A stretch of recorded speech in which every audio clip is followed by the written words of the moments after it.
muito boa tarde. O Sem Censura de hoje está de responsa. Olha só, nós vamos falar do Dia Internacional da Água, vamos falar da política de cotas, vamos falar de racismo e vai ter música. Nossos convidados são Wagner Tiso, que é maestro, arranjador, compositor, e está aqui junto com o Tunay, que é cantor e compositor, e eles estão fazendo um show amanhã em homenagem a Elis Regina.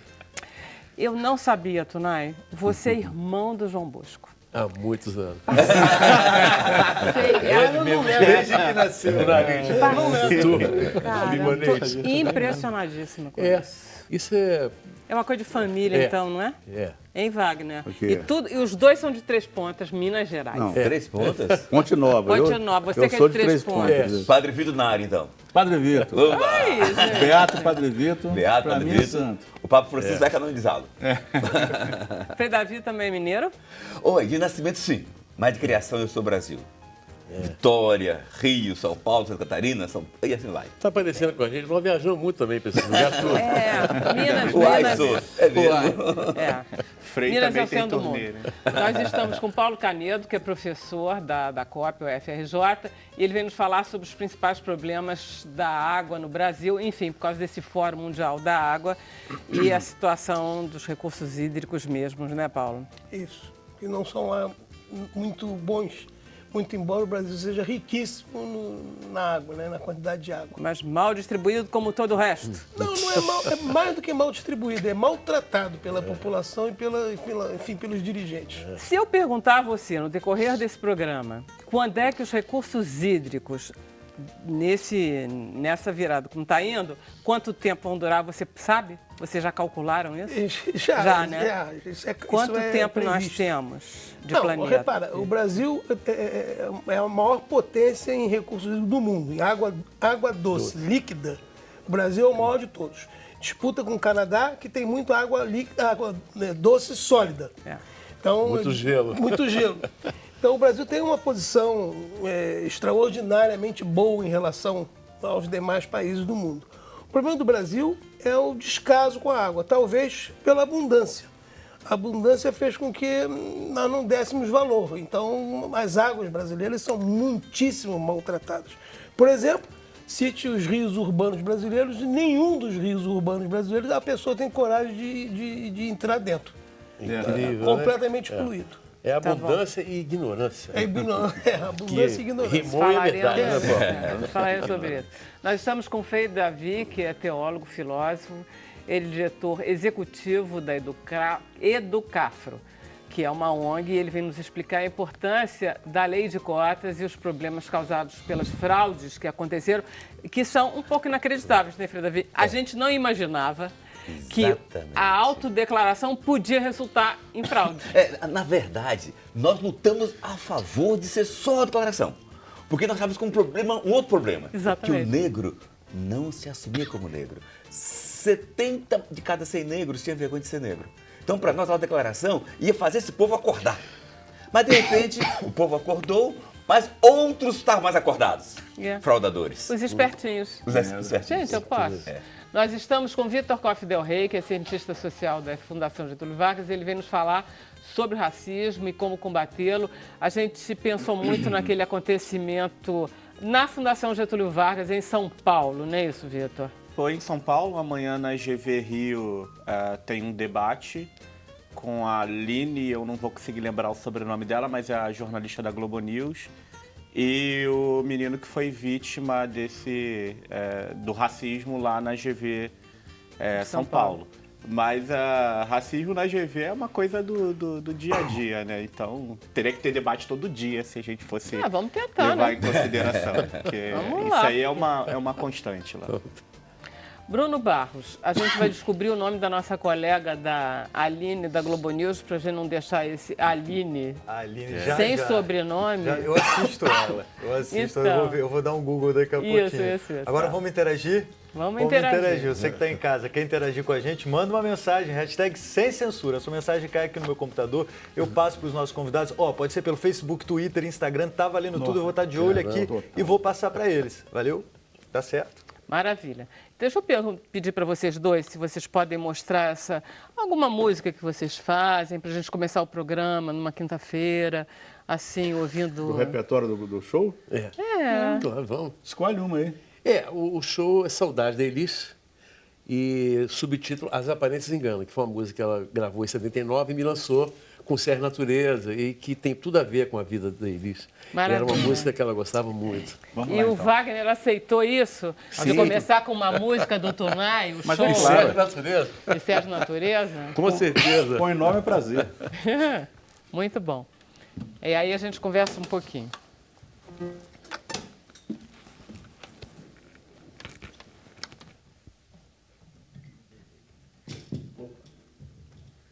Saiu. Ao vivo acontecem essas coisas. Graças a De verdade.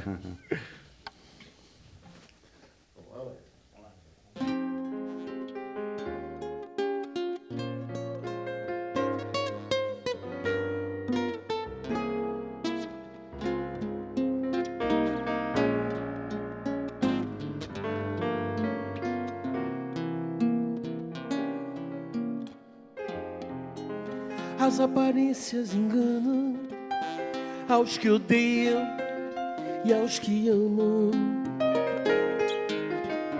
porque o amor e o ódio se irmanam na fogueira das paixões. Os corações pegam fogo e depois não há nada que os apague. Se a combustão os persegue, as labaredas e as brasas são o alimento, o veneno, o pão, o vinho seco e a recordação dos tempos idos de comunhão,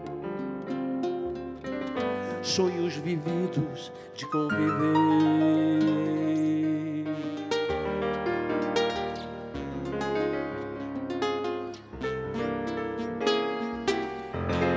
As aparências enganam aos que odeiam e aos que amam,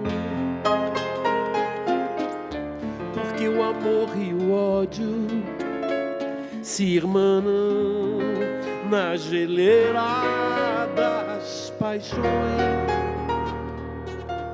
Os corações viram gelo e depois não há nada que os degele. Se a neve cobrindo a pele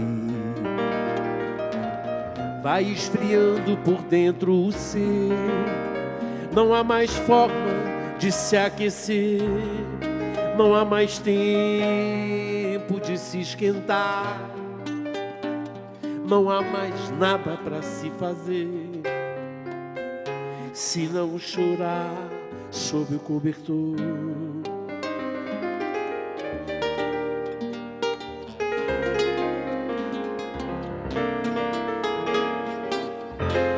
As aparências enganam aos que gelam e aos que inflamam, porque o fogo e o gelo se irmanam no outono das paixões. Os corações cortam lenha e depois se preparam para outro inverno. Mas o verão que os unira ainda vive e transpira ali, nos corpos juntos, na lareira, na reticente primavera, no insistente perfume de alguma coisa chamada amor.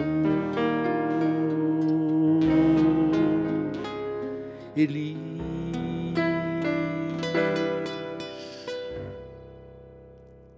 Olha, é uma beleza ouvir vocês dois cantarem isso. É uma beleza. Obrigado, é lindo. Vera, querida. Como foi essa vez que você chegou na casa da Elis e mostrou isso, você foi lá junto com Natureza, foi isso? Foi com o Sérgio, foi 70, deixa eu me lembrar, 76. Ih, Wagner Tiso, essas alturas, já era profissional, já era um senhor. Já era. Eu fiz engenharia há muitos anos. Você e o João Bosco, lá em Ouro Preto, eu não é entrei em isso? 72, o João Bosco estava saindo da Escola de Minas de Ouro Preto, e para fazer engenharia civil, né? Mas, enfim, o João apresentou Elis em 72, mas em 76, Elis, no Teatro da Praia. E eu conheci Elis, então... E assim, eu queria muito passar no vestibular principal da minha vida, não da escola técnica, não da engenharia, mas da Elis. Se ela me gravasse, eu largaria tudo em Minas e vinha para o Rio. Aí, o Sérgio Natureza também, o João falou, olha, meu irmão está lá, fazer parceria com ele, tá cheio de ideias. Aí o Sérgio Natureza começou a compor comigo. Isso foi em 75. Então, em 76, a gente já estava cheio de música e viemos para o Rio para poder apresentar para a Elis, na casa dela ali no Arpoador, do César Camarmaniano, ali. E aí, quem é que conseguiu esse encontro? Aí, nós marcamos. Você já conhecia ele já, essas alturas? Já, né? Porque... Não, ainda não, foi conhecer depois. Eu conheci o Wagner há muitos anos. Porque eu sempre gostei muito de música, né? Minha mãe sempre tocava violino. Agora, pessoalmente, assim, frente a frente, foi em 79, quando eu já estava escalado para gravar meu primeiro disco, em 80, porque... Aí eu apertei a campainha lá em Copacabana, o Wagner abriu, assim, que o piano de cauda enorme e tal, meu fã. Bom, mas enfim, antes, 77, porque esse negócio de 77, é a biografia que vai saber depois. Mas 77, foi em 77. Chegamos lá, né, no Arpoador, e para mostrar as músicas para eles. Nós já estávamos com umas 40 músicas, 4 anos de parceria. Aí escolhemos 12, que seria o meu primeiro disco, todos os nomes. Cara, você imagina você chegar na casa da Elis, porque a Elis já era Elis total. Nossa, com total. 12 músicas, querendo tocar 12 músicas. Não, pois é. Obviamente, se ela ouvir uma, já tá bom, né? Ele tá falando do disco dele. Não. O negócio é o seguinte.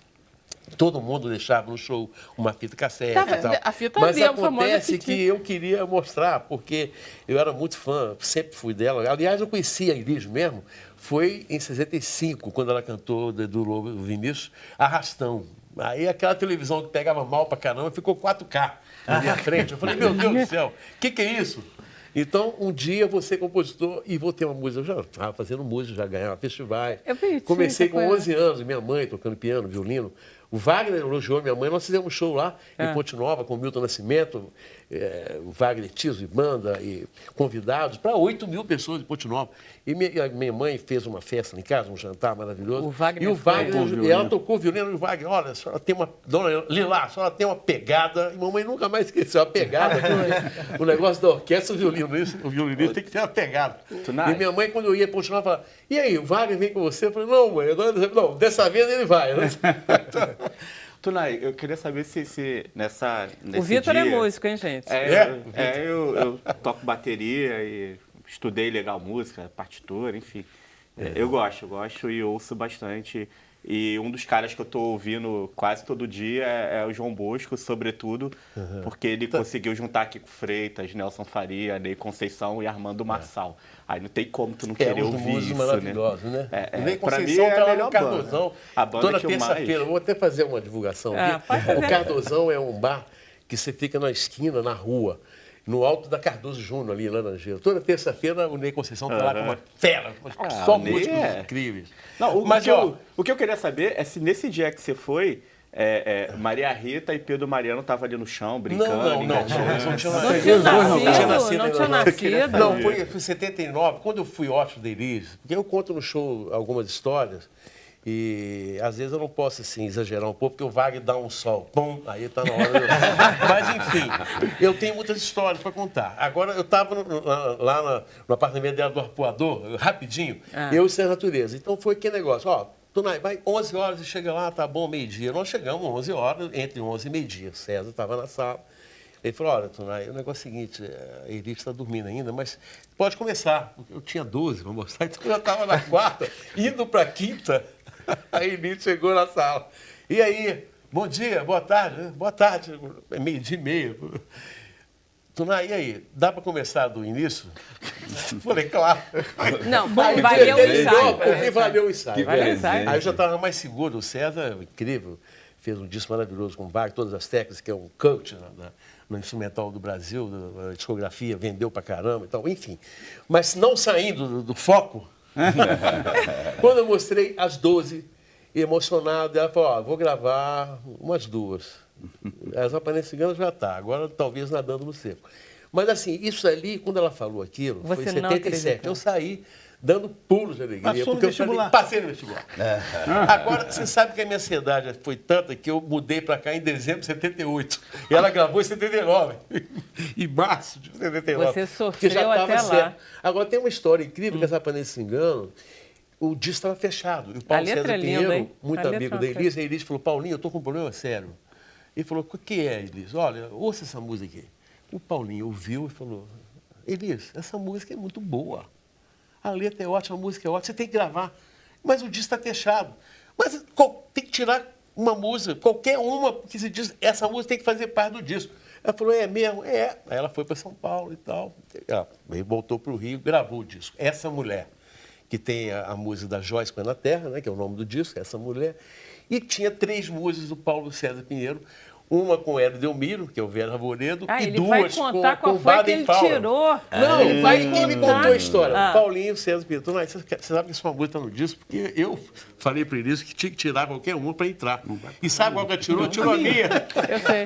Ela falou, Paulinho, mas como? É claro que eu tinha, você falou para tirar, eu tirei. Você tinha 3, você ficou com 2. Muito bom. Olha E só, tinha o Bêbado Wagner. Equilibrista do João e do Aldir, e saiu um compacto para promover o disco. De um lado, o Bêbado Equilibrista, do João e Aldir, e do outro, Aparência Engano, Minha e Sua Natureza. Tá bom demais. Isso Deixa eu foi falar um bom, pouco com a o família Wagner arrasou. aqui. Família arrasada. Peraí, vamos lá contar. Porque eu estava lendo agora que você conta que tem 60 anos de carreira. Não exagera, né, Wagner? Sabe aquela coisa? Entendeu? O cara nem fez 70, já está querendo ter 60 anos de carreira. Ou seja, como dá- eu não fiz 70? Tudo bem, mas não dá para ter 60 anos de carreira, Wagner. Ah, 12 anos. Você começou a vida profissional com 12 anos. 12 anos. Ganhando dinheiro. Ganhando com dinheiro, música. eu tocava nos bailes. Quer Eu dizer, e o Milton. você era gênero prodígio, então. Eu tocava nos bailes, acordeon, porque nos clubes não tinha piano, né? Não tinha piano nos clubes. E onde a gente fazia baile, eu tinha que levar o acordeon, né? E aí a gente tocava acordeon. O Milton tocava um vibrafoninho assim, o Milton Nascimento, tô falando. Isso? E era o crooner dos grupos todos, né? Todos Era os os bailes. Ws. Era os Ws, é Ws isso? Bar, quando eu fui para Alfenas. Eu fui estudar em Alfenas porque não tinha curso científico em Três Pontas. Olha só. Aí fomos para Alfenas, eu levei o Bituca. Falei, você vai comigo, pô. Aí chegamos lá, fundamos esse grupo, Ws Boys, porque tinha uma família lá que chamava o Coquinho, Ah. saxofonista. Todos os filhos dele começavam com W. Então eram 10 Ws ali. Então tá o Wayne, Weber, Wagner Vanderlei. deu sorte, tudo E eu bem. falei, pô, meu E o- também. e o Alton. O Alton. Falei, Aí pô, o Milton virou Wilton. Aí falei, mas vou botar ele, eu sou Wagner, tá tudo certo. Mas ele chama. Vou botar Milton. o nome dele de The Voice. Wilton. Tá bom. Tá Aí, bom. não, quando ele. Milton aí, trocou. Quando foi. ele botar no cartaz, ele botou no cartaz, É. ele Botou não um gostou espelho. daquele negócio. Não, esse nome tá muito feio, eu quero mudar. Aí ele mudou para Milton Wheeler. Tá bom demais. Olha só, vamos Dá fazer um conta. intervalo rapidinho, a gente volta já já com mais Sem Censura e mais história.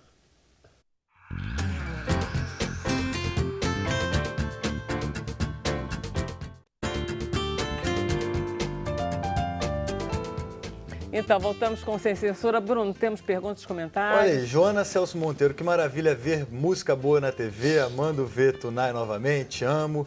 É a história da jornalista da Globo News, Aline Midleg. Ela foi nossa colega aqui da TV Brasil, apresentou Nova África. Cara, viu? Foi Lembrou. assim uma... É.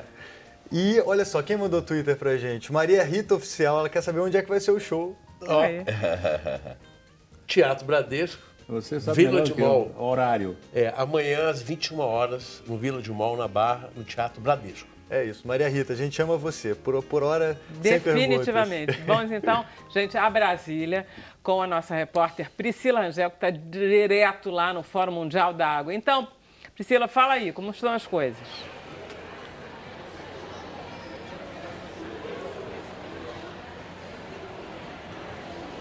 Olá, Vera. Boa tarde, pessoal do estúdio.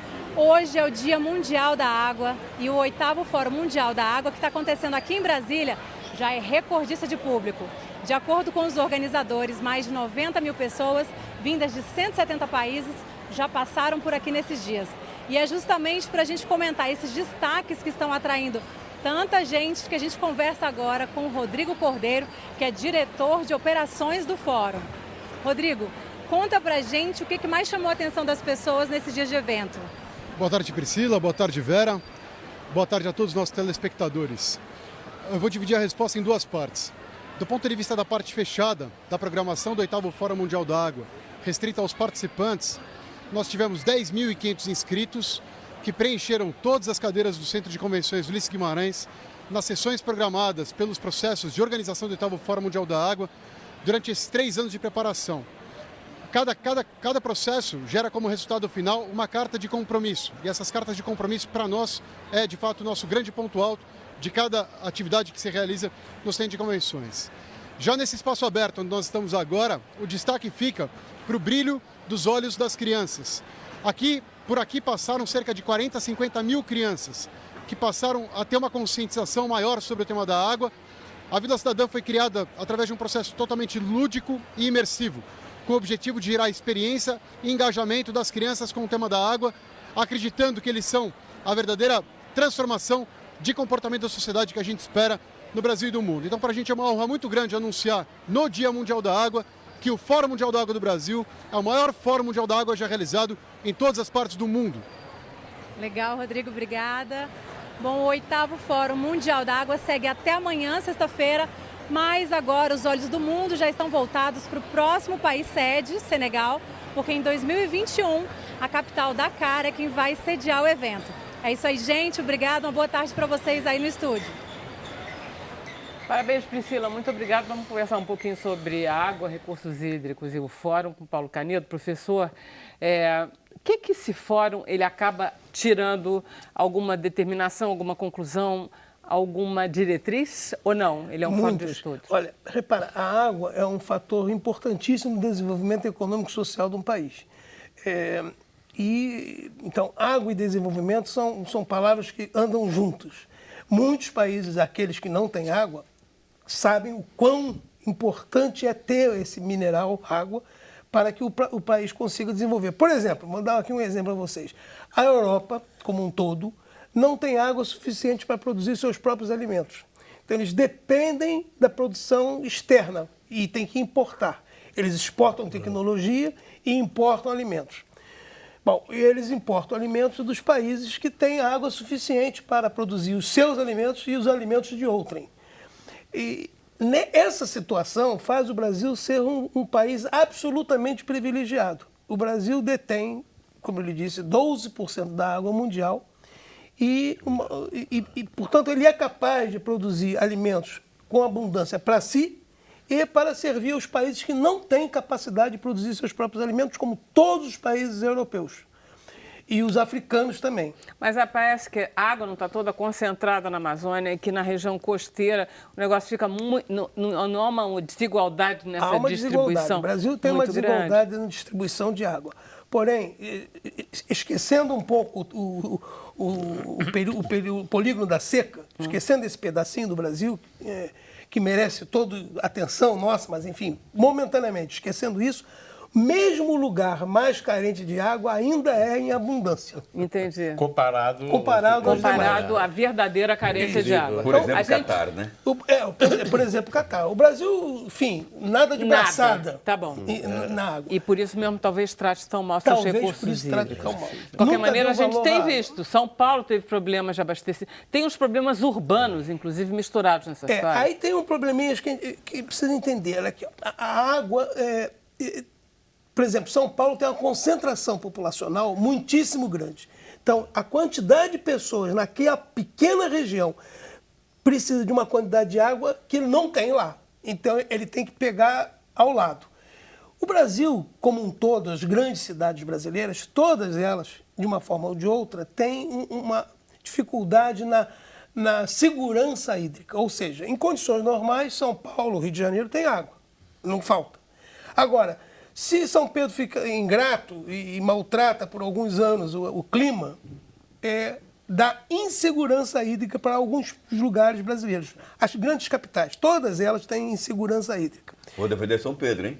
Não é ele não. São os administradores responsáveis. Não, eu digo São Pedro Você com sabia que relação São à Pedro é condição irmão de de Santo clima. André? Mas não querem vender aquele negócio Guarani, ou alguma coisa Guarani? Os aquífero Guarani. Aquífero Guarani, Não, querem olha, vender. Vamos só concluir a água superficial.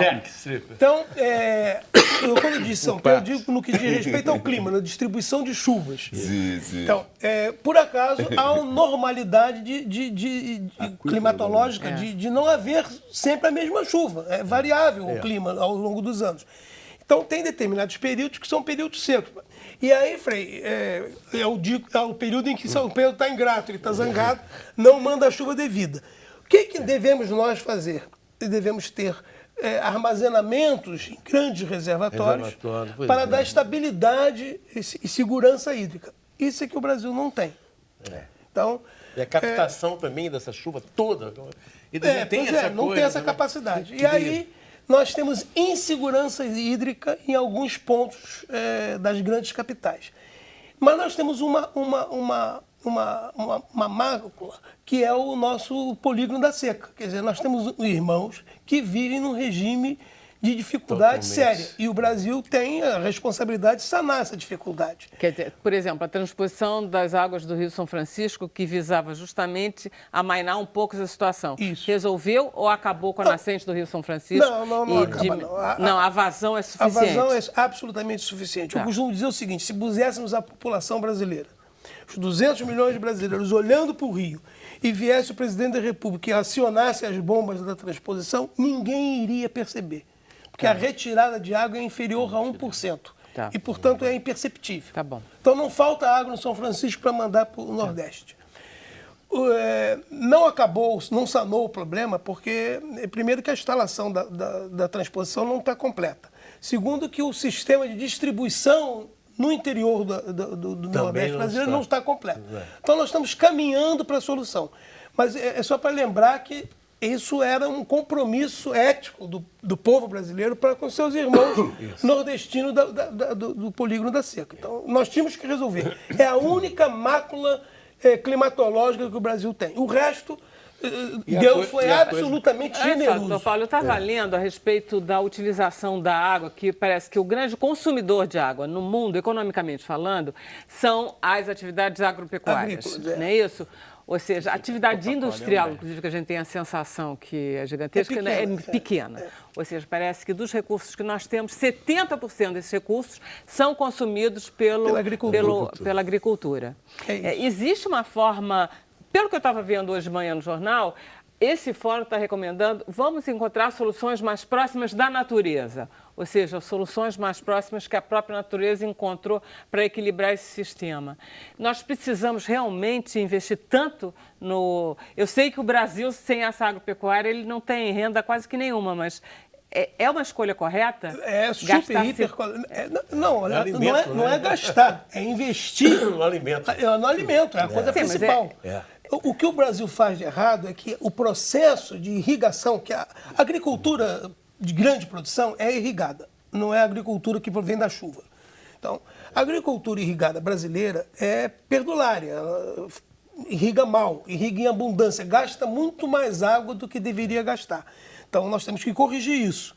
Mas corrigir isso significa produzir o que estamos produzindo ou mais e distribuir e com água, com menos água. E não é diminuir a produção. Então, nós temos que investir na parte agrícola brasileira. Porém, fazer essa produção com menos água. Portanto, significa ser mais up-to-date, mais moderno com os equipamentos agrícolas. Em relação a esgoto e saneamento... Aí você tocou no nosso defeito. Na ferida, o dedo na ferida. É o dedo na ferida, com os dois dedos na ferida. Isso. O Brasil é uma coisa absolutamente vergonhosa. Enquanto o Brasil é o país mais rico no mundo no mineral água bruta, o Brasil está no andar de baixo da América Latina. Isso é vergonhoso. No que diz respeito ao saneamento. Para a gente ter uma ideia... Por isso, tantas doenças, tantos mosquitos, a quantidade de doenças, coisa ruim que a gente tem que aturar, vida, né? perda de trabalho, enfim. Perda de anos de vida. O Brasil tem cerca de, em números redondos, 50% dos lares brasileiros estão conectados a uma rede de esgoto. Somente 50%. É um absurdo, né? E dos 50% que estão coletados, o esgoto coletado não necessariamente vai para uma estação de tratamento. E do esgoto que vai para uma estação de tratamento, não necessariamente todo é tratado. Então, meu dado pessoal, eu assumo a responsabilidade desse número, cerca de 6% do esgoto do brasileiro é tratado. Somente isso.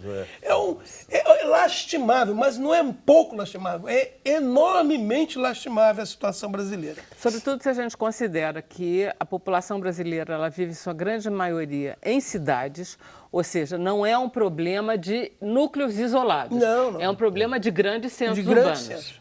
Exatamente e é falta de investimento. É falta de investimento, é falta de completa organização administrativa das empresas de saneamento. Falta de honestidade, de ética. Não tem ética, saneamento nenhum. A poluição, eu fiz metalurgia, eu trabalhei assim, como técnico metalúrgico. Que é outra coisa que come água pra essas caramba. mineradoras, elas poluem tudo quanto é. Bom, eu não quero falar, eu não quero essa coisa da tá falando de mineradora, vai me lembrar essa marca, eu vou ficar mais angustiada ainda. Fora agora, depois vão parar também, que agora, recente. Que recebem multa, não pagam, a empresa norueguesa poluindo os nossos rios. É muito bom, é muito bacana. É muito triste. Em termos desse problema da gestão do saneamento básico, a gente tem um outro problema que é o seguinte: o que nós, sociedade civil, podemos fazer em relação a isso? Porque a gente está sempre falando de gestão de roubalheira, de não sei o quê, corrupção, isso, aquilo, mas você tem ao lado uma população que fica muito paralisada. O que eu posso fazer se eu me toco com esse problema? Tem muitas coisas a fazer e temos obrigação de fazer. Tá. Mas antes disso, eu dar um preâmbulo. O Brasil tem o seguinte... Eu costumo dizer que o saneamento brasileiro é um jogo em que o brasileiro joga. E esse jogo não tem regra e não tem juiz, portanto não pode dar certo, né? Não pode dar certo. E a gente só perde. Não tem juiz por quê? Não tem um órgão regulador do saneamento brasileiro, não tem. A ANA é gerência das águas de água bruta, das águas dos rios. Não é do saneamento. E, portanto, não tem juiz. E não tem regra porque, apesar de nós termos a lei de saneamento, ela não está regulamentada. Então, completamente. Então, nada pode ser pendurado, pode ser utilizado a lei para punir ou etc. Moral da história, temos um jogo que se joga sem regra e sem juiz. É claro que está fadado ao insucesso. Isso. Então, nessa percepção de que os nossos administradores, os nossos juristas, os nossos deputados não conseguem ajudar na administração da água, eles estão colocando no nosso colo, nas nossas costas, uma responsabilidade maior. E que nós temos obrigação de assumir. Portanto, o cidadão brasileiro que ele é atento, por exemplo, vou citar aqui um exemplo para vocês. Olha, eu estava dizendo que o atendimento de esgoto é de 50%. Sim.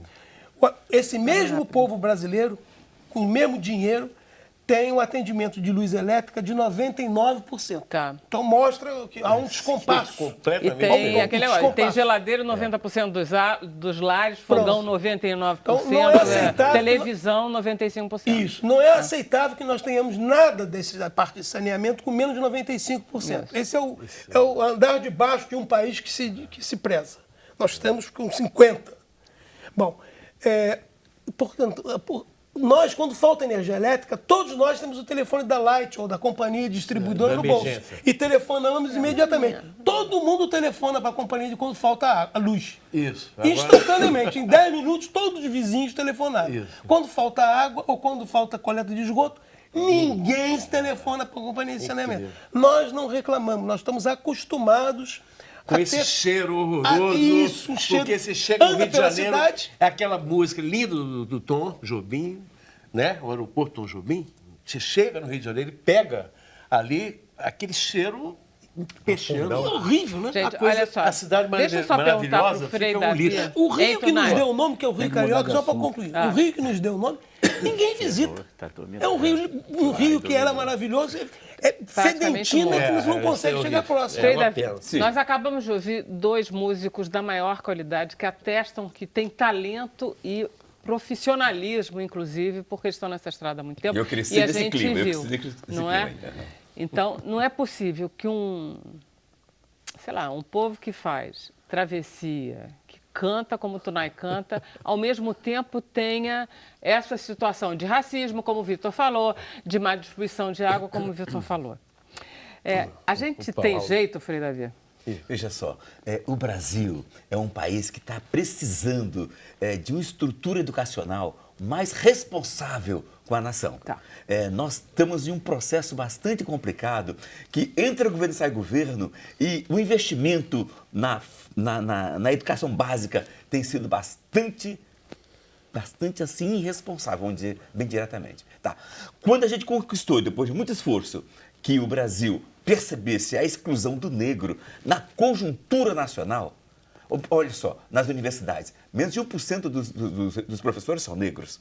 Entre os juízes, e assim vai, lutamos por cota para garantir que houvesse um equilíbrio. Afinal, nós, afro-brasileiros, somos orgulhosamente 54% do Brasil. Mas, no entanto, o Brasil foi colonizado e a colonização não deu oportunidade para setores indígenas e negro. Olha só que os imigrantes europeus, ao vir para o Brasil, vieram muito pobres. Mas chegando aqui, ganharam terra, ganharam um casal de animal, ganharam ajuda financeira. Ou seja, em cada realidade, o livro Biblioteca do Exército mostra com muita detalhe isso daí, o quanto o imigrante europeu foi beneficiado. Agora, o negro, ao terminar a escravidão, que foi simplesmente uma lei assinada, não teve a distribuição de terra. Não teve a ação afirmativa que teve o imigrante reganhando terra. Estão, portanto, com um país onde o projeto era tornar o negro eternamente mão de obra barata. E viramos o jogo quando lutamos por cota na universidade e outra vez por cota no serviço público. Agora, então, é a gente conseguir fazer a administração dessas 2 conquistas. Por quê? Porque, estranhamente, está havendo uma fraude total. A corrupção dos políticos que danou o país, infelizmente contagiou o nosso querido povo brasileiro. Frei Davi, na verdade, essa corrupção estava existindo há anos e anos e anos e anos e anos e anos. O que a gente está vendo é aparecendo essa corrupção. Na verdade, né? E uma certa um dado punição. novo também. A gente porque tem que falar bastante. A gente nem sabia. A corrupção sempre existiu e é bom que o brasileiro entenda isso, hein? O momento, inaugurado há uns 3 anos atrás, ele traz à tona todo um absurdo. E agora, quando nós estamos denunciando as cotas, por exemplo, Universidade Federal do Rio Grande do Sul, medicina, de cada 10 vagas para negro, 9 foram ocupadas por branco que se autodeclararam negros. Só em medicina, né? Porque você vai para pedagogia, não acontece isso não, Aí está né? o problema. Cursos que o governo tem pouco investimento financeiro, não há fraude. Curso que há muito investimento financeiro, medicina, fisioterapia, direito e outros cursos, a fraude está escandalosa. E o mais grave, os reitores estão de maneira neutra, quase que irresponsáveis. São cúmplices dessa história? São cúmplices. Com certeza absoluta. Ou melhor, eram. Porque a gente conseguiu, através de várias atuações, inclusive, quero parabenizar nossos irmãos negros cotistas da Federal do Rio Grande do Sul, que eles ocuparam a reitoria por 9 dias e conseguiram do reitor um compromisso de levar a sério a averiguação da fraude. E isso vamos contagiar e vamos fazer com que todas as universidades federais do Brasil consigam amar o Brasil. Porque toda política pública aprovada pelos deputados e senadores não é mais política de governo, é de Estado.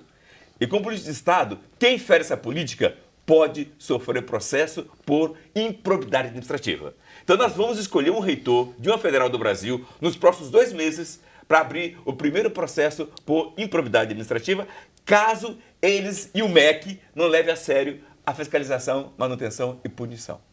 O Vitor estava falando há pouco que ele acha que essa coisa de racismo na FGV é banal, é todo dia, toda hora. O que ele está falando? Veja só, Porque a FGV é um lugar de excelência, porque a FGV é um lugar racista como ideologia? Veja só, a FGV, universidades federais e outros nichos foi planejado para atender um segmento do Brasil. Filhos da classe média alta. Quando os pobres, tipo Marielle, se atrevem a romper o limite, aí gera o novo. E esse novo, o Brasil não está preparado para dar oportunidades a todos. Não aceita. Então, de modo que Marielle, por exemplo, entrou na PUC com bolsa, que a Educafro abriu um trabalho com a PUC bonito e colocou mais de 2 mil pobres e negros lá dentro. E Marielle foi uma dessas pessoas que entrou nessa leva e estamos felizes da vida, porque Marielle hoje é um símbolo mundial de luta por justiça, luta contra a matança de jovens negros, luta contra a exclusão da mulher. Mas olha só que tristeza. Pegando o caso Marielle mais uma vez e o racismo que está por trás da FGV, olha só, todos os partidos políticos recebem grandes verbas eleitorais e verbas partidárias. E eles sentem e definem em quem vamos investir essa verba para eleger. E nunca investiu em negros. Então, nós investimos na Marielle, dando ela faculdade. O partido dela botou a terceira verba mais forte, foi dada para Marielle. E por isso que ela foi eleita. Então, ou seja, estamos conclamando os partidos agora, nesses próximos 15 dias, eles vão sentar e definir em quem investir suas verbas. Se não investir em negro, vamos denunciar como racismo estrutural, racismo institucional. Vamos denunciar. Além do que, o brasileiro, o senhor falou que o brasileiro é negro, 54%. Isso. É mais do que isso, né, Frei Davi? Porque nós somos nenhum de nós aqui vai dizer que é branco, né? Ariano. Eu sou cigano, mas 3 Você é cigano? Eu sou cigano. Minha família é cigano do leste europeu. O problema é que... O santo da minha terra é negro. Olha que bonito, olha que bonito, olha que bonito. Lá Não na é Europa, verdade? O que acontece é isso. O ídolo da minha terra é negro. Pelé. Milton. Tá bom. Pelé de 3 corações. É vizinho. Tem 3 pontos, é outra realidade. Sim. O brasileiro, ele não... É como se ele não se reconhecesse no negro, o senhor acha que é isso? Olha só. Nós sendo com todos vergonha, negros. Se é que ninguém for, se ninguém prometer que vai rir, eu vou confessar que até 21 anos eu me dizia que eu era branco queimado do sol, que eu morava no beira de mar. Eu não assumia meu pai negro. Eu nunca saí na rua com meu pai negro. Saía com minha mãe branca. Então, há um fenômeno estranho que a colonização implantou em nós, onde os misturados tendem a querer ser branco. E o negro não tem opção. O negro não tem opção, é bom, né? Já nós, os misturados, temos opção. E essa opção é perigosa. Porque nós somos jogados para cada lado conforme o interesse do sistema. O senhor tem toda a razão. Eu me lembro que a primeira vez que eu descobri que eu não era branca, quando eu fui para a Europa, e alguém me disse assim, nossa, a Vera tem um tom moreno interessante? Eu disse, cara, tom moreno interessante? Ele está dizendo que eu não sou branca, que nem ele está dizendo que eu sou negra, mestiça, que seja. Aí eu pensei o seguinte, então não quero mais isso não. Eu não quero mais ser branca desse jeito. Foi o que eu pensei. Não quero que me desvalorizem. Então eu quero ser brasileira, negro que seja. A Europa e Estados Unidos em geral, olha para nós, todos da América Latina, como latinos e acabou. Não somos brancos, não existe branco para eles. Por que nós não valorizamos essa coisa diversa e absurda? Eu fiquei encantada. Outro dia, quando eu descobri que o ditador da Coreia do Norte, ele se fantasiou de brasileiro, tirou o passaporte brasileiro, porque no Brasil pode tudo. Até o coreano do Norte, entendeu? Aquele louco. Enfim, louco não, mas ele se declarou brasileiro. Então, se ele pode se declarar brasileiro, por que nós não gostamos de nos declararmos mestiços, né? Olha, o momento é muito bonito, porque a identidade nacional está em discussão. Esse eu proponho a todo mundo que ninguém tenha medo do que está acontecendo aí. O que está acontecendo? Há um trabalho para evitar fraude. Por exemplo, Itamaraty, diplomata. O curso de diplomata em Itamaraty, há anos tem vaga para negro. Só que se você entra lá nas salas de aulas do Itamaraty, não vê negro. Por quê? O pessoal se declarou negro e pegou as vagas dos negros. Agora nós estamos brigando para que tenha negro como Vitor, assim, ocupando esses lugares. Para realmente, quando chegar lá o diplomata brasileiro na Europa, ou na Ásia, ou na África, ter também um rosto plural. E não só o rosto eurodescendente. Né? Então, no fundo, quando nós negros estamos lutando para que a cota seja eficiente, não é por racismo, não. É para garantir o Brasil bonito que nós somos, gente. Essa diversidade é rica demais. Isso, vou dizer, olha, nenhum país do mundo tem isto. Quando o carnaval é famoso, é essa graciosidade da mistura brasileira que vocês cantam tão bem nas músicas de vocês. É isso mesmo. Estou inteiramente de acordo. Estamos todos, né? Isso. Vamos fazer um intervalo, a gente volta já já.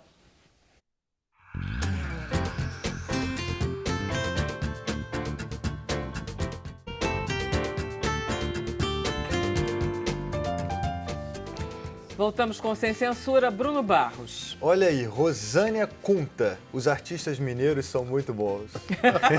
Me incluo também? Olha, claro. Toda Minas Gerais, uai. Serão os ouvidos ou os olhos? Valdé Bernardo Ferreira, melhor fim de tarde, ouvir Wagner, Tiso e Tunai não tem preço. Tunai tem conversa para mais de metro. Essa é do Paraná, essa é gíria paranaense. A Vera falou isso, eu estou calado. Conversa para mais de metro.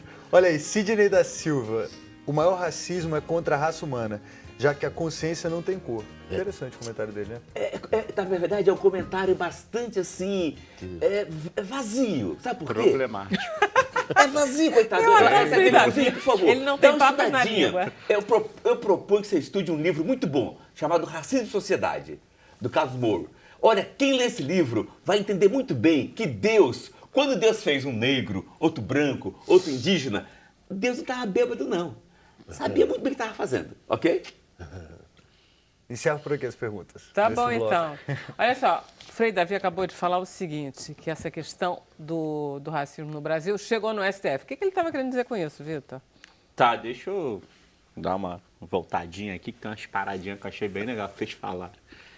Por exemplo, quando o professor estava falando da questão do saneamento básico, eu lembrei de eu trabalhei durante um ano na FGV Projetos, que é um think tank lá da FGV, um dos 10 maiores do mundo, e eu tinha que fazer o levantamento dos dados das crianças que morrem até o 27º dia. Nasceu, viveu 27 dias e morreu.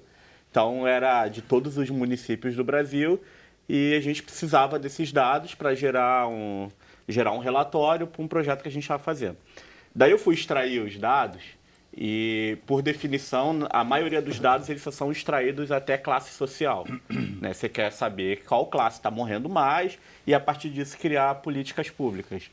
Só que, muito embora profissional, o lado militante não sai da gente. Né? Eu sempre coloco um outro filtro lá na tabela, que é o filtro de cor e raça. E aí é gritante que as crianças que mais morrem até o 27º dia são crianças negras.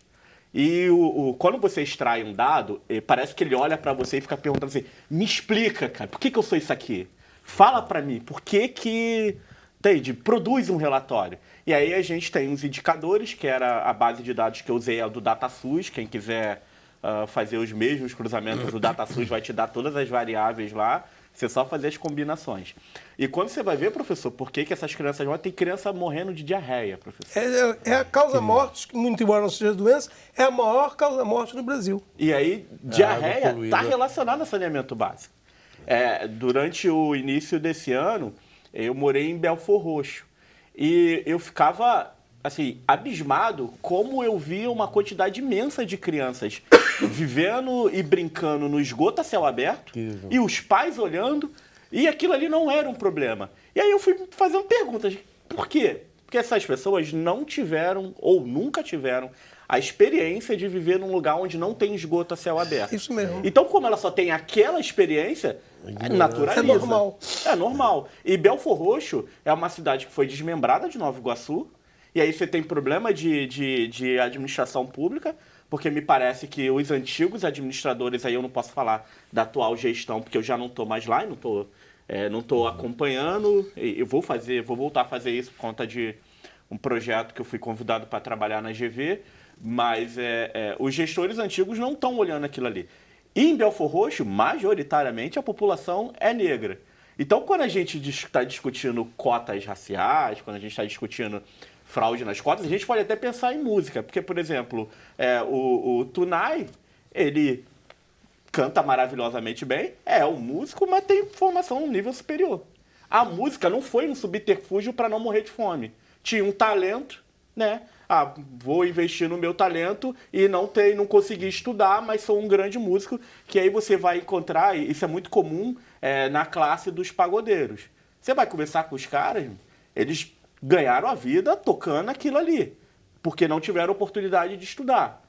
Ou pode ser, não, é isso aqui que eu queria fazer da minha vida. Mas se não desse certo? Se não desse certo, possivelmente ia ter muita dificuldade na vida.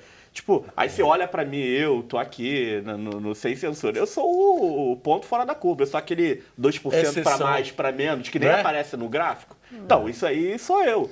Dos meus amigos, de onde eu fui criado lá no caminho do Manhoso, em Nova Iguaçu, eu sou talvez o único que fez faculdade. Da galera que eu conheci, porque eu fui criado na Igreja Batista, eu sou o único que se destacou. Dos milhares de negros que passaram pela minha vida, só eu vim aqui Sem Censura. Então, por que a gente só tem um? Pô, deve ter milhares de Vitor onde eu nasci. Mas só eu tenho feito as coisas que eu estou fazendo. E a gente precisa cuidar para que a gente tenha um país onde possam aparecer mais Vitor. Eu costumo dizer que não dá para todo mundo ser negro do Borel. No Borel tem um monte de negro, mas a gente só conhece um negro do Borel que fez sucesso. A gente tem um monte de Ludmilla, onde ela cresceu, mas a gente só tem uma Ludmilla. Então, bom, o que a gente faz com os outros negros que estão no Borel e que não vão fazer sucesso no funk? As outras Ludmilla que não vão comprar Ferrari porque fizeram sucesso. Então, e o Brasil perde esse ativo. Eu lembro que, Frei, tem 2 ou 3 semanas, eu fui lá na AGV e eu fui conversar com o professor André. O professor André, ele acabou de chegar do pós-doutorado em Oxford. E aí eu falei, e aí, professor, me conta, como foi? Ele olhou pra mim, me chamou de Del Rey lá e falou, Del Rey, extraordinário. A gente não faz nem cosquinha neles. Aí eu perguntei, mas espera aí, como assim? Você teve acesso a uma literatura lá de que extraterrestre deixou lá em Oxford e eles têm a tutoria lá do negócio, ninguém pode... Ele falou, não, cara, sabe o que é o diferencial de lá? Diversidade. Tinha negro, tinha branco, tinha indígena, tinha albino. E a gente... Por ter essa diversidade toda, a gente tem acesso a um referencial sobre aquilo que a gente está estudando que vem de diferentes formas. E aí, quando eu estou lá na GV, termino de conversar com ele e vou apresentar o coletivo negro para os alunos que acabaram de chegar. Aí eu entro na sala, só tem branco. Se Oxford é rica por conta da diversidade, a FGV continua permanecendo na pobreza e gostando disso. Então, quando eu falei do racismo, eu fui aluno da GV, né? Eu estudei lá por 4 anos da minha vida e era comum, quando eu tô chegando, alguém virar para mim e perguntar, é aluno ou funcionário? Tá. Por que perguntou para mim se eu sou funcionário ou aluno? Porque para aquelas pessoas, e que a maioria são negras que me perguntaram isso, existe o tipo ideal weberiano de aluno da FGV, que é branco, que é alto, que usa roupa XYZ, aí se é menina é branca, cabelo grande, liso. E quando eles olham para mim, eles falam assim, não pode ser Vitor, aluno. A gente fica batendo sempre na mesma tecla, que a gente precisa de educação básica, a gente precisa de diversidade, não sei o quê. Existe algum acelerador nessa brincadeira? Tá, vamos lá. Você está falando. Vamos lá. Mas rapidamente, eu tenho 1 minuto só agora, hein? Beleza, vou dar os aceleradores. Tem diversos... Vocês não querem já ir pro palco, para quando vocês... já vão tá cantando, pode tá? ser. Mas manda que eu tô adorando. Vai, Ó, gente, o Tiso falando isso. Pelo amor de Deus. Vou pedir música aí. Ó, então, tem algumas aceleradoras que estão fazendo esse papel. Eu posso citar o meu amigo Túlio Custódio, lá em São Paulo, que ele tem a Escola Comum, que é para meninos que estão em fase estão na adolescência e eles têm acesso ao material sobre política, sobre engajamento, sobre leitura e referencial. Olha, vou fazer o seguinte, a gente tem que terminar o programa porque é horário mesmo. A gente continua essa conversa no Facebook para a gente poder terminar o programa com eles de música, mas a gente continua nessa conversa precisa. Vamos nessa. Tá bom? Obrigado, Vitor. Obrigado, Frei Davi. Obrigado, Paulo. Tunai e Wagner, muito obrigado. Por favor, vai ser o que agora? Bom, uma canção do Milton Nascimento e do Ronaldo Basso, que é o que nós mais desejamos, todos nós aqui, e as pessoas que têm, assim, a vontade de mudar esse país tão, né, combalido. Nada será como antes. Que beleza. Até amanhã, 5h30, hein?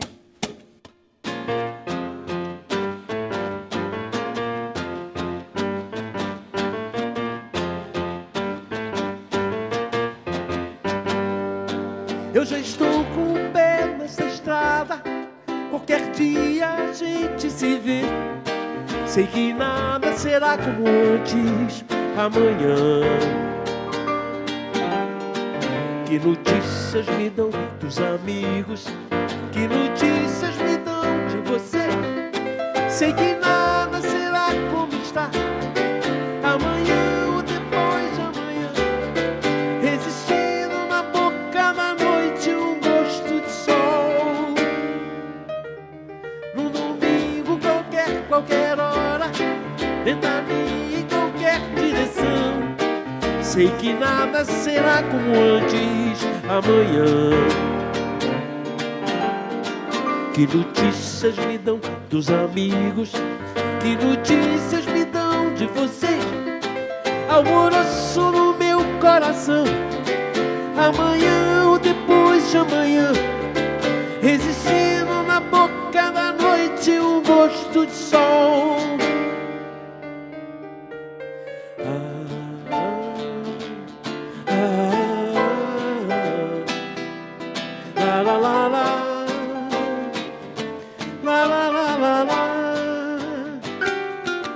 No domingo qualquer hora, ventania em qualquer direção.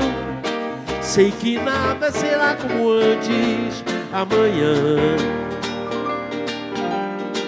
Que notícias me dão dos amigos?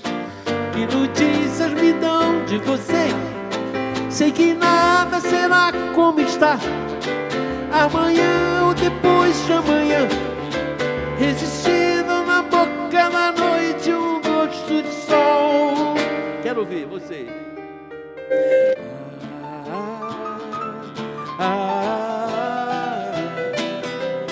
La la la.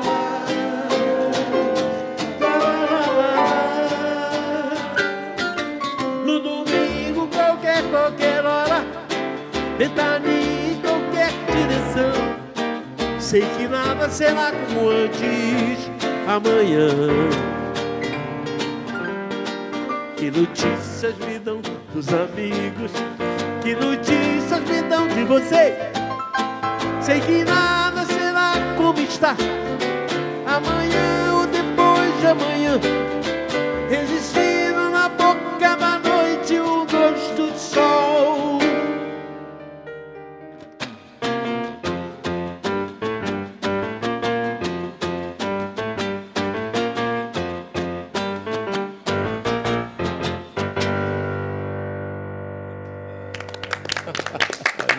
Esse show deve ser imperdível. Vai estar no Facebook. Quando é mesmo esse show, hein? Amanhã, 21 horas. Comece impreterivelmente na hora que a Venda Barbosa chegar, não se atrase. 21 horas. Alô, Maria Teatro Rita, Bar pelo Twitter. Bradesco, Vila de Mol, imperdível. Vila de Mol.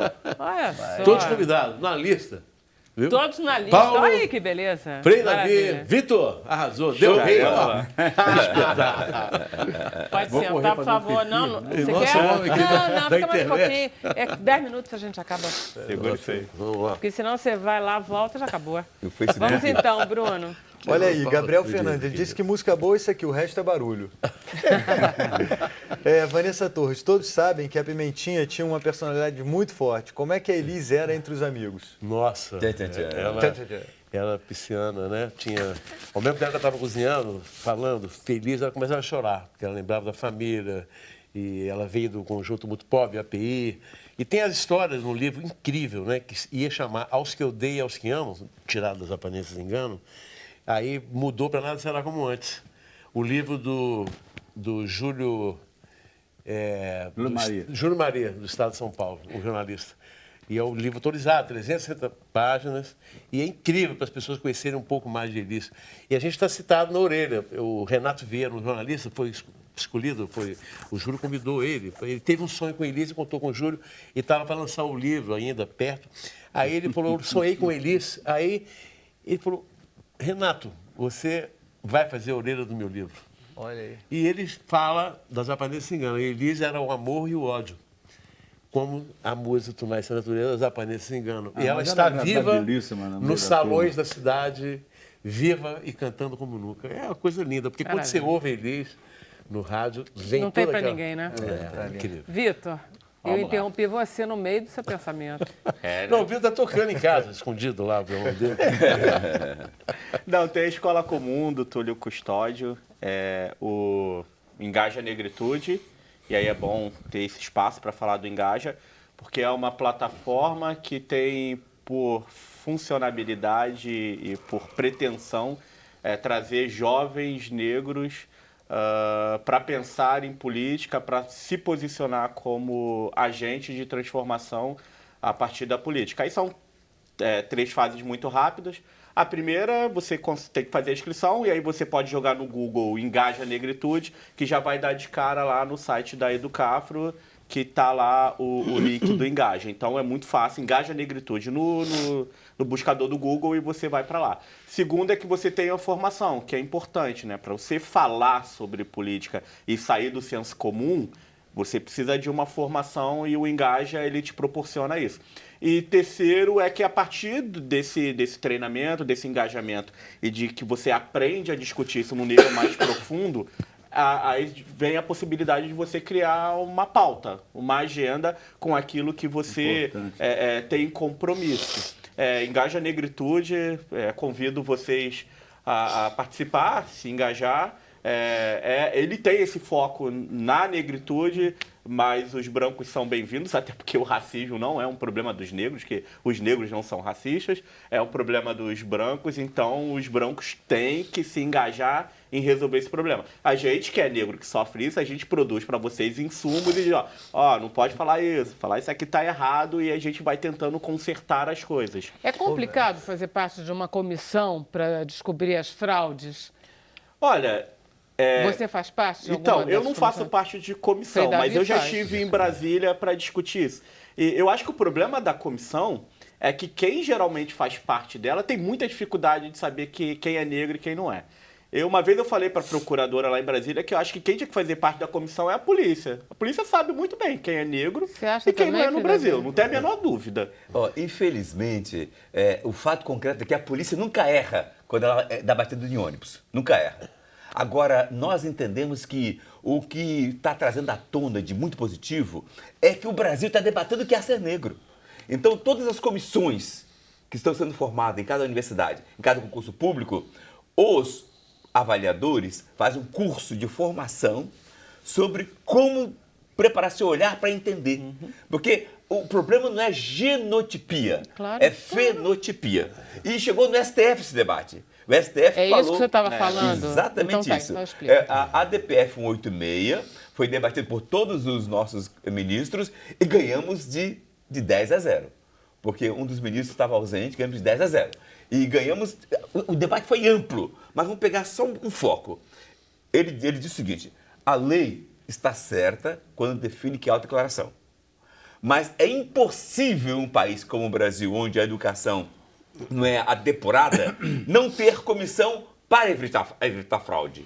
E aí, o pessoal assim, que está mal entendido, que não entende o direito do negro, fala que é um tribunal racial. Isso é uma visão ingênua, visão de quem não estuda, de quem não aprofunda. Porque, gente, olha só, todo ano as universidades tiram dezenas de pessoas que entregam diploma falso de ensino médio para entrar na universidade. E a universidade faz isso por responsabilidade. Também ela deve fazer por responsabilidade ver quem está fraudando, tirar e dar direito a quem a política pública definiu para ter direito. De modo que, para mim, a comissão que está sendo criada pelo Brasil afora e todo esse debate das cotas tem um outro produto bacana que é a consciência, que para mim é a formação, é a educação. Nunca o Jornal do Brasil debateu tanto o que é ser brasileiro do que depois da implementação das cotas.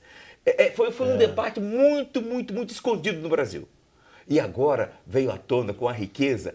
Pena que muita gente não está querendo estudar o assunto. Entra batendo na canela. Mas, sabe uma coisa que eu tenho visto muito, o filme americano está tocando muito nesse assunto do racismo dos Estados Unidos, né? Eles fazem uns filmes, fazem isso aqui. O racismo... Como é que o senhor vê esse tipo de filme? Porque o brasileiro é muito racista. Os Estados Unidos também são muito racistas. Não é muito diferente, não, é? Veja só, o racismo é uma doença, primeiro. Esse é um dado que nós, brasileiros, temos que ter consciência. Racismo é uma doença. Segundo, Estados Unidos, ele enfrentou o racismo na década de 60. Então, ele tem um know-how e, portanto, qualquer atitude racista é logo rechaçada e gera uma comoção. Aqui em São Paulo, um fato interessante. Uma jovem do Cafro, que conseguiu, então, fazer faculdade, formou-se, passou um concurso público e melhorou seu salário de repente. Pegou seu filhinho de 7 aninhos, cabelo black, tirou da escola pública, ela queria um futuro melhor, botou na escola particular.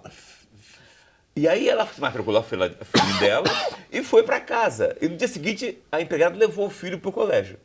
O filho chegou no colégio e meia hora depois a diretora chama na sala do gabinete. Olha, eu quero falar para você levar para sua mãe um comunicado que esse cabelo black não está em sintonia com a nossa escola. Vai ter que cortar esse cabelo. Como o garoto era consciente, chamou para a mamãe, fala com a diretora aqui. Aí fez a diretora falar para a mãe. E ele, então, gravou tudo. Abriu um processo e a escola pagou 147 mil por esse racismo. Então, eu acho que nós negros, que estamos assim, bem na pior, em todos os setores, nós negros estamos na pior, nós afro-brasileiros, qualquer racismo, se você reagir abrindo processo, você vai recuperar seu dinheirinho, tá?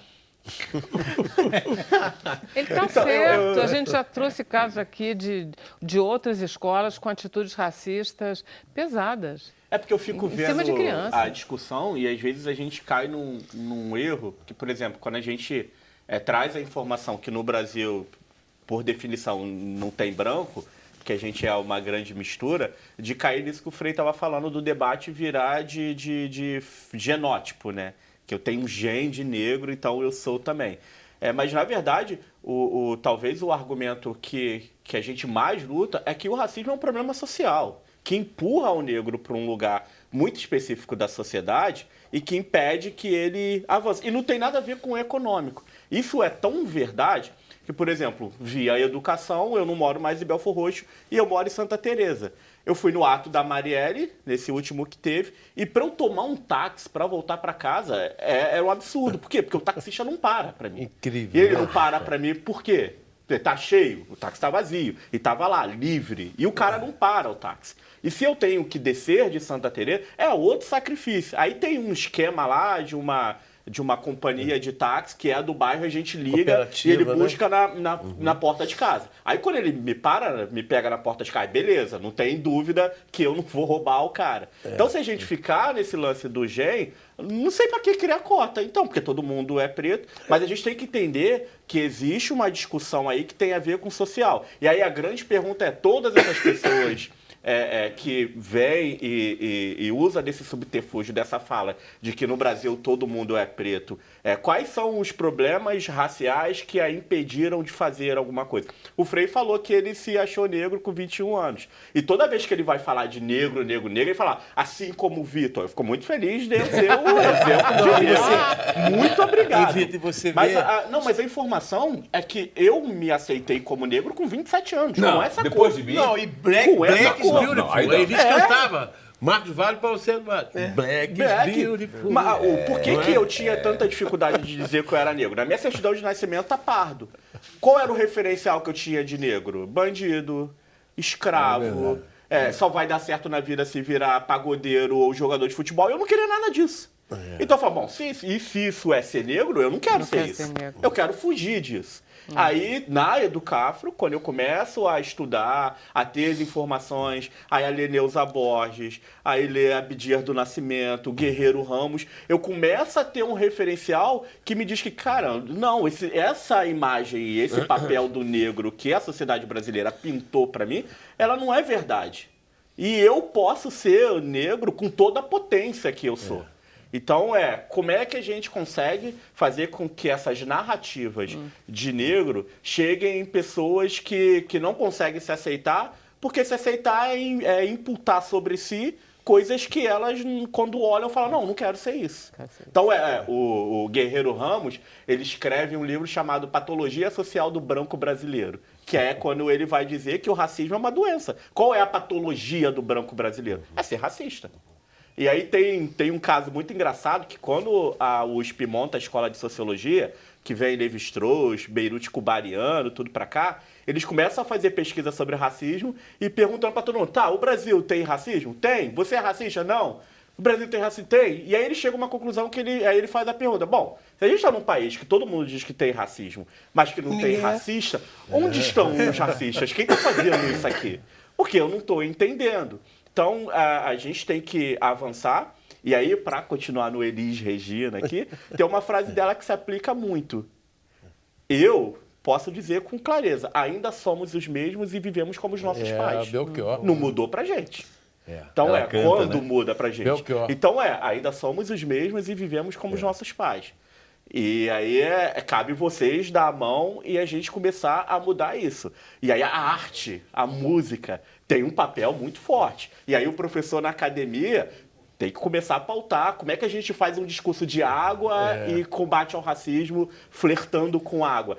Dá pra falar, gente. Se sair um pouquinho da preguiça, a gente consegue conjugar e produzir novos discursos. Quantos anos você tem, Vitor? E eu fiz 33. Eu tô dizendo que esse ano ou eu vou pra cruz ou eu viro Cristo. Fez até aplicativo. Eu fui perguntar pra ele que a camisa dele era bonita e tal. É bonita a camisa dele. Ele falou que é de um aplicativo. Como é que é o aplicativo? O aplicativo é o Quilombu, K-I-L-O-M-B-U. Essa blusa é da Cais, o nome da empreendedora é Andressa Ferreira. Cais, C-A-I-Z. E ela é uma empreendedora negra como centenas de outros. O Quilombu é um aplicativo que ele conecta empreendedores, produtos e serviços a pessoas. Vamos supor que o Wagner Tiso vai fazer um concerto e ele quer tocar com um baixista negro. É claro que tem um monte aí para escolher. Mas ele poderia encontrar um contrabaixista negro no Quilombu, fazer contato com o cara e trazer para dentro. Vocês querem um contra-regra, mas por definição... Vocês querem uma mulher trans, negra. Consegue encontrar no Quilombu. A gente tem todos esses filtros que você Muito bem escolhido o seu convidado. Gente, parabéns então, Vitor. Obrigado por ir dar de novo. Paulo, Tunay e Wagner Tiso. A gente volta amanhã às 5h30. Obrigada.